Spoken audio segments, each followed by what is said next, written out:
സപ്ലൈകോ വഴി നെല്ല് സംഭരിച്ചതിൻ്റെ 2026 ജൂലൈ 31 വരെയുള്ള PRS കുടിശ്ശിക തീർപ്പാക്കാൻ 150 കോടി രൂപ അനുവദിച്ചു. നെല്ല് സംഭരണ കുടിശ്ശിക ഓണത്തിന് മുമ്പ് നൽകി തീർക്കുക എന്നതായിരുന്നു ഗവൺമെൻറ്റിൻ്റെ ലക്ഷ്യം. ജൂലൈ 31 വരെയുള്ള PRS കുടിശ്ശിക അതിൻ്റെ കണക്കേ നമ്മുടെ കയ്യിലില്ല, അത് മുഴുവൻ നമ്മൾ കൊടുത്തു തീർത്തു.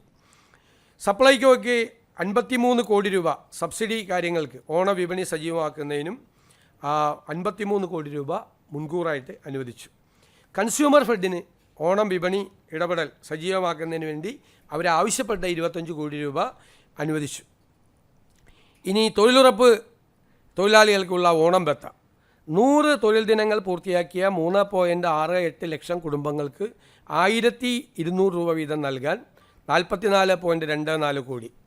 അയ്യങ്കാളി നഗര തൊഴിലുറപ്പ് 100 ദിനങ്ങൾ പൂർത്തിയാക്കിയ 7080 തൊഴിലാളികൾക്ക് 1200 രൂപ നൽകാൻ 85 ലക്ഷം രൂപ. ഇങ്ങനെ 45 കോടി 9 ലക്ഷം രൂപ തൊഴിലുറപ്പ് തൊഴിലാളികൾക്ക് കൊടുത്തിട്ടുണ്ട്. സ്കൂൾ പാചക തൊഴിലാളികളുടെ വേതനം നമ്മൾ ഗവൺമെൻറ് വന്ന ഉടനെ 1000 രൂപ വർദ്ധിപ്പിച്ചിട്ടുണ്ടായിരുന്നു.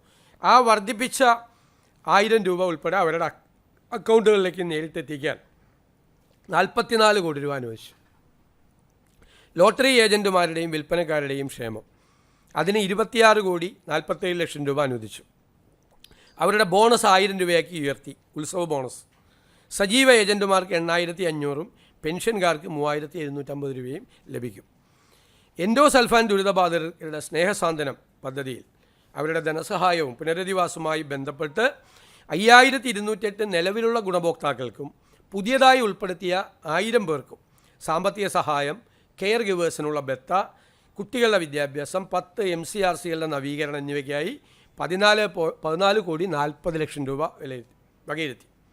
പട്ടികവർഗ വിഭാഗക്കാർക്ക് ഓണക്കോടി അതിന് വേണ്ടിയിട്ട് 60 വയസ്സിന് മുകളിലുള്ള 52,826 പട്ടികവർഗക്കാർക്ക് ഒരാൾക്ക് 1000 രൂപ നിരക്കിൽ ഓണക്കോടി വിതരണം നടത്തും.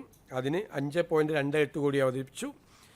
വയനാട് ഞാൻ നേരത്തെ പറഞ്ഞതാണ്, പുനരധിവാസവുമായി ബന്ധപ്പെട്ട് 2 ലക്ഷം രൂപ അനുവദിച്ചെന്ന് പറഞ്ഞ ഓരോരുത്തർക്കും.